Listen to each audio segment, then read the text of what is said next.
What's good, family? Shout out to the boss man, Charlie, for boosting up your man the YB coin 100%. Now, listen, your man the YB must say this right now. He must salute Beterbiev and Joe Smith Jr. Now, some of you cats may be surprised. Why? Oh, YB, Joe Smith got his back blown all the way out by Beterbiev. Yeah, Joe Smith Jr., 100% his back was blown all the way out. However, he went out like he's supposed to go out, in my opinion, for millions of dollars. And to be honest, of all the fighters getting paid, or for all the overpaid having-ass fighters like George Bombosas and Anthony Johnston and Bumillion Shite, aka Dillian White, honestly, Beterbiev versus Smith, it was more of a hardcore fight. But like I said, if anyone should have been getting a big fight in a big stadium, it should have been these two cats tonight. Both men really underpaid relative to the level of kind of entertainment. Ultimately, as boxing fans, we pay these boxers, and really what we get in return, or what we're supposed to get in return, is entertainment. That's what they provided tonight. Yeah. Now, from a competitive point of view, like I said, Joe Smith Jr., he will go back and obviously not be that impressed with what he's done. Bear in mind, Callum Johnson from the UK, he managed to put Beterbiev down, and arguably, he lasted 7 rounds or 8 rounds, or whatever it was, and bottom line is, Callum Johnston, a random ass dude from the UK, put on a better show than a so-called world champion. But listen, you can only do what you can do. Bottom line, yeah? We can only ask for people to leave it all out there. Yeah, as an athlete, I've been to a certain level as a sports person, not to no multi-million-dollar level, but in my relative sport, I got to a pretty high level. And as a competitor, you can't guarantee you're going to win. You can't guarantee you're going to have your best day ever. All you really can guarantee is that you're going to leave it all out there. Joe Smith Jr. tonight, for me, over the last 10 years or last few years I've been in this game, yeah, Joe Smith Jr. was a textbook example of leaving it all out there. Was it his best day? Obviously not. Did he stick to the game plan? Was there much of a game plan? No. But what he did do was, every time he took a big shot, yeah, Joe Smith Jr. literally came firing back, almost to a fault. But guess what? I saw a few people saying, oh look, he got blown out and he's a bum. Listen, I mean, anyone at this level, yeah, can go into, or most people, unless you got no defense, but most people at this world championship level, yeah, can turn up, put their earmuffs on, and lose a 12-round points decision. Anyone can do that. We saw Mikey Garcia do it. We saw a bunch of bums. Gassiev do it versus Usyk. Anyone can do that. Put their earmuffs on and then say, oh well, at least I didn't get knocked out. Beterbiev has a 98% knockout ratio. At least I wasn't knocked out. I was one of the only men not to be knocked out. Joe Smith Jr. could have done that. He chose not to. I'm not even saying he necessarily sat down and thought, oh, I'm going to choose to do this. But bottom line is, yeah, within his heart was balls. He went in there. Every shot that Beterbiev gave him, who was clearly the stronger man. I mean, I don't know what they be drinking in that part of the world, but they be drinking some Hulk juice. Yeah, strong bulls, aren't they? Proper bulls, 100%. Yeah, they put the B in bulls, them cats. Habib looking ass, 100%. He the 175 boxing version of Habib. Strong bull, yeah, super strong. So like I said, he was outgunned. Joe Smith Jr. was outgunned. I mean, it all really went to tits. Andre Ward said, oh well, Joe Smith Jr. didn't really have a plan, like Mike Tyson said. I think Joe Smith Jr. did have a plan, but if you watch the first kind of 30 seconds, Beterbiev hits him with a huge right hook, and it clatters him on the side of his barnet. Yeah, and that we know people get combobulated or discombobulated when they get clocked on the side of their bonds. And from there, I think he was just in autopilot. I won't be surprised if we hear later on that Joe Smith Jr. don't remember really what was doing. I think he was just on autopilot. But the great thing is, for Joe Smith Jr., he can, at least tonight, he can know he left it all out there. There won't be no questions of coulda, woulda, shoulda. He know there's nothing wrong with being beat by the better man. Yeah, some people get twisted. Oh, YB, this, that, the other. Oh, you're just a hater. You're just a troll. Listen, I'm the first person to salute when people do what they're supposed to do. And he did what he's supposed to do. Yeah, go in there and dig in. Every time Beterbiev came forward, I mean, actually, for the first time, Beterbiev's known as the guy who kind of pressures and puts that relentless pace on him. Joe Smith Jr. met him in the centre of the ring. Now, I'm not sure how smart that was tactically. I mean, Joe Smith Jr. is quite long, but he is aggressive. Yeah, so, I mean, we knew what we were going to get with Joe Smith Jr. There was a reason people were saying, I mean, Paulie Malignaggi said, this fight is what most casual fans should actually be watching, even though casual fans weren't watching it, but this is going to be a barn burner. Most people didn't expect it to go more than 6 rounds. I wasn't sure, but Joe Smith Jr. has this, is quite very long relatively to Beterbiev. I think he should have stuck behind the, I think he should have not stuck behind the jab and put on a borer, but at least got his jab going, and then start building in power shots if and when he finds he's picking up rounds. I mean, F that, he got hit on the side of his head with a big right hook, and Joe Smith Jr. is known as a get stuck in guy anyway, so I'm not saying he was going to try and pull a Devin Haney and win the fight on points, but listen, like I said, salute, man, salute to both men, salute to Joe Smith Jr., because whilst he's the loser, I mean, what more can you ask for? Every single time, he got put down, he comes, in fact, at one point, I think the bell just went, Joe Smith Jr. came jumping in, looking for some more. Yeah, that's what I mean, honestly, in my opinion, all professional boxers should be sat down and showed this fight. This is what the fans expect, If you're having a bad day, have a bad day like this. Don't have a bad day where your earmuffs on, just standing there, looking like, I didn't get knocked out. Well, who can't do that? Adrian Broner style. Yeah, that was Broner's speciality. Broner's speciality ever since Maidana rocked him. Yeah, and bust his lip, give him a fat lip. Broner's speciality was going in there and being that guy who could say, I didn't get knocked out. Yeah, the I didn't get knocked out special. That was his speciality. He loved that. Go in there, put his earmuffs on, not take no risk, and then argue he won the fight. Oh, I beat Pacquiao. Oh, I beat Sean Paul. You didn't beat no one. Yeah, and I believe these guys, a lot of these guys, Adrian Broner, will look back 10 years from now when they're retired, or properly retired, they'll look back and say, you know what, for all that money I got paid, or for all my legacy's sake, I know I could have done more. We know for a fact, people have been saying for years, Adrian Broner, let your hands go. Well, guess what? Joe Smith Jr. won't have that. Joe Smith Jr. will be able to live with himself knowing I got beat by the better man. I mean, someone's got to be better. So that's the problem with this society today. It's kind of like win at all costs in that sense, or don't look back. Social media era. Don't lose. You don't want to. If you lose good. If you lose on your feet, and then you can spin it somehow. Spin it into some sort of rematch or some weird thing like that. No, lose giving it your best shot. At least then you know he's better than me. Boom, sorted. Yeah. If someone's better than you, they're better than you. There's a whole bunch of reasons. Genetic determinism. Some people, obviously, are going to have more fast-twitched fibres, better cardiovascular systems, etc., etc. And that's just the way it goes sometimes. Yeah? Nothing wrong with that. And Joe Smith Jr., as I said, I mean, we saw the other weekend, Craig the Spider Richards in El Buatsi. I mean, Richards was never going to win on points, was he? And he knew that before the fight. But yet, he go in there and puts on a weird pointsy performance. It's kind of like, and then after the fight he says, I should have left, I didn't leave it all out there. It's like, what are we doing here? It's honestly, it's weird. And I understand that it's easy for me to say, I've done a bit of sparring, and I get it, it's hard. But listen, end of the day, you're getting paid big bucks, and you're saying you want to do it. Do you understand? It's different. We're not saying we want to do it. I'm sitting here critiquing, but you man are the ones who are saying before the fight you're going to do A, B, C, D, and then don't do it. That's our problem as fans. But let's get to the more. Now I've gassed up Joe Smith Jr. because I believe he obviously going to be going through right now. He lost his belt. He lost his booty. 100%. You best believe Joe Smith Jr. lost his booty. On a bet, 100%.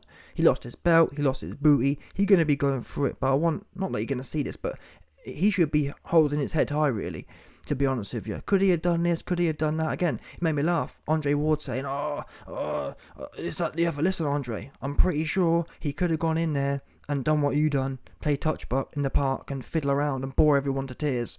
Yeah, I'm glad he did do what he did.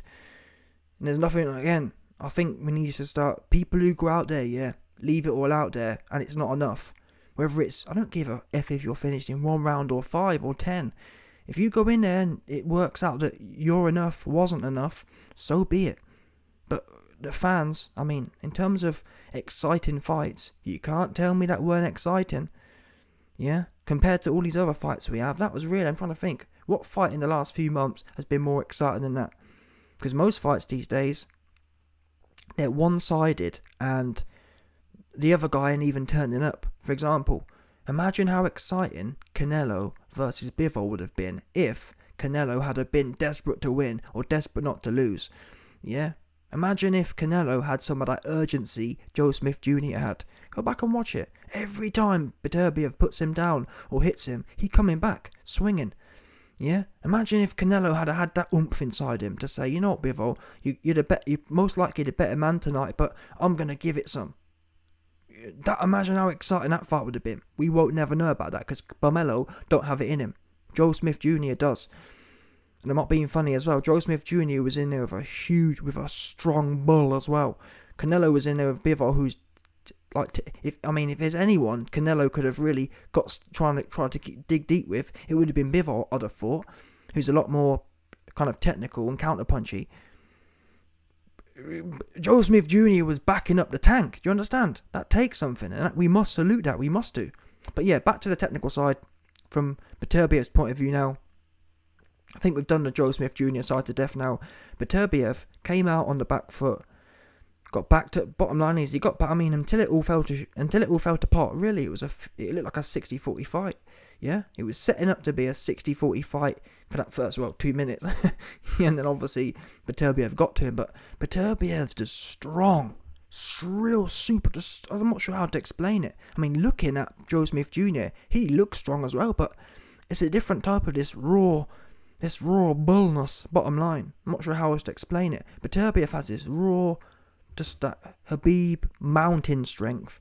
Yeah, I don't know whether they be drinking some yak piss or I'm not sure what it is, but they be doing something over there. And he looks the spit of Khabib, doesn't he? Got that Khabib body, just no body fat and just strong. Yeah, and the way he dominating right now, he's almost like Khabib. Khabib would dominate people and they wouldn't win a round. Not being funny, but yeah, Callum Johnston put Beterbiev down, but outside of that really, and given his age as well, he's a real problem. And that's the thing as well, he ain't trying to play tic-tac-toe. That's one of my criticisms of Bivol. For example, yeah, what do you think Beterbiev would do to Carmelo, especially on that night? If you'd have taken Bivol out of that ring, yeah, and put Beterbiev in there, do you think that fight goes 12 rounds? I don't. Beterbiev actually wants to do you harm. Yeah, he could have gone in there with 2 rounds for this time. I mean, how many World Championship unification fights do we see, yeah, that go 2 rounds? At light heavyweight as well. We're not talking even at heavyweight, to be honest. Them guys these days playing tip-tap-toe, but for light heavyweights, even historically speaking, how many of them do we see? Where Beterbiev coming in, Beterbiev could have said, okay, I've hurt him in round 1, let me cook him some more. Beterbiev weren't looking to cook. Beterbiev going in there, nice tight guard, and he's going to keep winging away off the rip. No, I mean, we hear a lot of these guys these days, copying Floyd. Oh man, I'm downloading information. Like Gervonta Davis, perfect example of this. Gervonta Davis is similar to Beterbiev in as much as he's got that pound for pound strength. Yeah? Gervonta Davis has pound for pound strength his peers don't have. Beterbiev is demonstrating that. Now, we won't really know how strong Beterbiev really is until he fights Bivol. Yeah, if Beterbiev ragdolls Bivol, then for me, there'll be a genuine question of putting Beterbiev in the top 5 or top 3 all time light heavyweights. Yeah, if Beterbiev gets ragdolled and out of there in 8 rounds, there'll be a serious question. I'm not sure, could Roy Jones have fiddled around? We don't know. Yeah, or some other great 175ers. 100%, but like I was saying, with Beterbiev, he's strong and he ain't trying to play no games. He going in there. I mean, like I said, he could have gone in there, yeah. I mean, he hit Joe Smith Jr. with a huge right hook. He was kind of on autopilot or in survival mode. He was fight or flight. And salute to Joe Smith Jr. because he chose to fight. But regardless of that, from Beterbiev's point of view, he could have said, you know what? I'm going to start cooking this dude. Like, start marinating him. Let's get some seasonings on there. Yeah, get the marinade going. Start massaging some of the seasonings into the meat. He weren't doing that. He ploughing forward and moshy bashing. Who does that these days? And that's why he got caught in the Callum Johnston fight, because he ain't trying to marinate. And I respect that, and that's why I salute this fight. This fight should have been a big, huge stadium fight for $10 million that Kambosos just got paid. Because these guys, them two guys, really did what everyone else talks about doing. And like I was saying, Gervonta Tank Davis, he has that pound for pound. Just a segue quickly, Gervonta Tank Davis, yeah, he has that pound for pound kind of power over his peers, but what does he really want to do with it? Rolly was useless. Rolly had no defense, he had no coordination, he had nothing to offer, and it took Tank 7 rounds.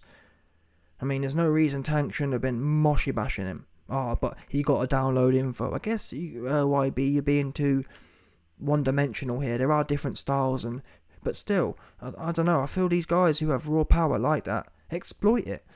Yeah, but either way, like, I don't know whether am I getting too gassed about Beterbiev. I don't know, but the only guy, and it might sound gas, but the only guy I see potentially causing Beterbiev problems is Yard, and that's it sounds stupid, but Anthony Yard, he can actually, from what we've seen, he can actually mix it up on the inside. Now, we won't know, much like the Bivol fight. Bivol might outbox, as in, Bivol might be able to run around and outpoint Beterbiev, but in terms of beating Beterbiev at his own game, in the pocket, Yard's the only one I see with a chance of doing that. For example, in my opinion, if Bivol was to stand toe-to-toe with Beterbiev like Joe Smith just did, I think Beterbiev would chew him up. I'd love to see it, but I just don't think, Bivol wouldn't stand there with Bomelo when he was teeing off on him, so he's not going to stand there with Beterbiev, is he? So scrap that, but that's what I think Yard can go in and he's got that slickness, he's got the head movement, he's got the lateral movement. He should be able to find the holes in Beterbiev. And Callum Johnson, who's pretty static and pretty straight up and down in my opinion, he was able to exploit certain things from just being strong. Callum Smith's very strong. I believe Yard has the strength and more of the IQ.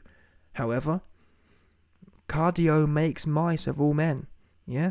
Now, when you're fighting that kind of high-paced fight, you ain't going to have a whole bag of cardio.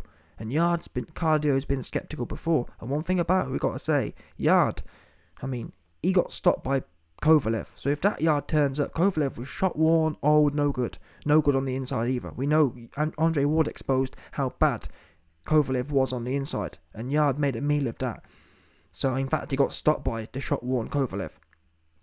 So if Yard hasn't made massive improvements since then, he got no chance. You're going to get blown out. However, I want to see that fight. That's what I do want to see. But anyway, I'll focus on that for another day, because that's another video. But yeah, 100% salute to Beterbiev, 100% salute to Joe Smith Jr. Both men. This for me was a fight of the year candidate, bottom line. In the last 6 months, yeah, what fights did you see both men turn up and want to win? Yeah, it didn't last long, but you can't tell me Joe Smith Jr. didn't want to win. Oops. That's really one of the first fights this year I've seen both men desperate to win. Both men genuinely trying to win. Yeah? So salute to both of them. I can't wait to see what... Beterbiev says that he wants Bivol next, but either way, from what I'm hearing, it's going to be Yard or Bivol. Both fights are finger-licking good. Yeah, you got the Bivol side. The Bivol side, boxing as a main, we find out boxing is about styles, yeah? And Bivol versus Beterbiev will be a proof of what style really works. Raw power and just oomph, or can you fiddle around to get the victory? That's what we're going to find out. The Yard fight is going to be the Yard versus Beterbiev is almost like who is the better strength power dude.